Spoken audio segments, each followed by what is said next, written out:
You're watching Prime News on HLN. For the second time in nearly a week, a Louisiana family's been ripped apart. Let's backtrack for you. First off, 12-year-old Amber White disappeared from her neighborhood pool. We covered the story, talked to her parents, especially her mom, and we cheered when she was found alive 2 days later. But then days after that, Child Protective Services took Amber and her younger sister from the family home, saying they lacked supervision. Now the girls are in foster care. Again, a stunning development here. We'll take your calls. 1-877-TEL-HLN's the number.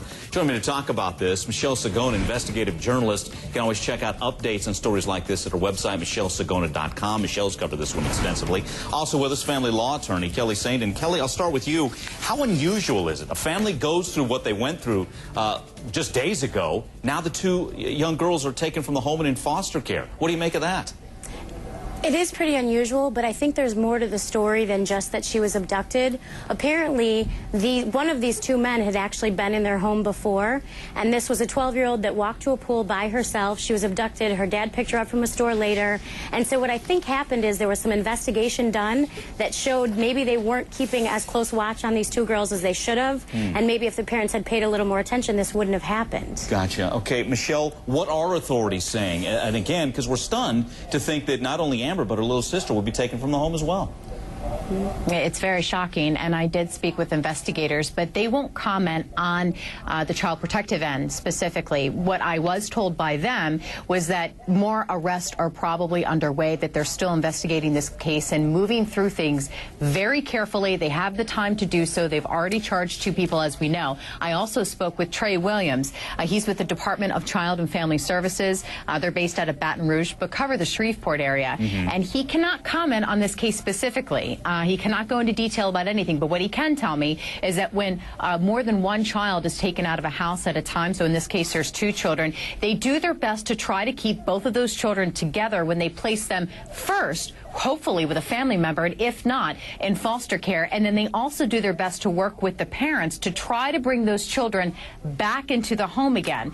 So at this particular point, I'm sure that more investigations are done. I've spoken with a lot of neighbors in the area, and they said that one of the children was actually out playing at a neighbor's house when she was picked up by CPS. Okay, let's hit this on a couple of fronts, Kelly. Number one, what does CPS have to go in there? I mean, because again, this is such a unique situation, especially with what happened last week.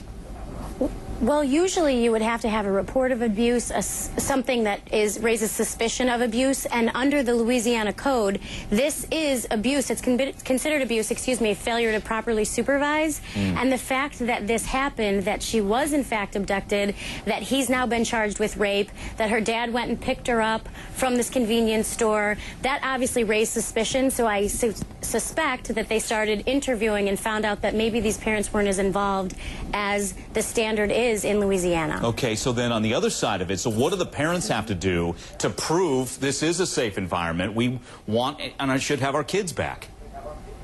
Well, I would think first and foremost they'd need a plan of how these girls were going to be supervised, what they were doing to help this 12-year-old Amber now that she's been through this trauma, what plan that they have to make sure that they're supervised, that she's getting the proper treatment, and possibly if the neighbors are saying this lack of supervision led to it, that they have a plan in place for daycare to show that they're fit parents, they're looking out for her, and this wasn't in their control. There was nothing they could have done differently. Gotcha. Michelle, any comment from the family? Go ahead.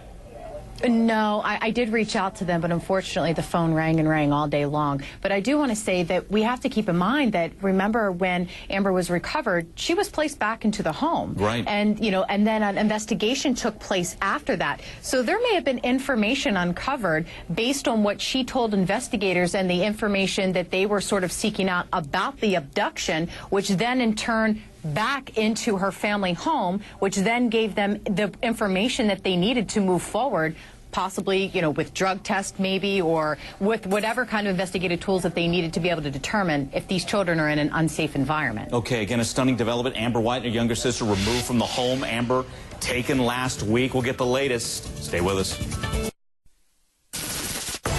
You're watching Prime News on HLN. Again, we cheered last week on this program as 12-year-old Amber White was found alive after being missing from her family for about 56 hours. As the story goes, she was walking to the pool, and that's when she was taken, forced into a vehicle. We're still investigating that side of it. But now, a few days later, she and her younger sister have been taken out of the home, and they've been put into foster care. Many of you weighed in on Facebook.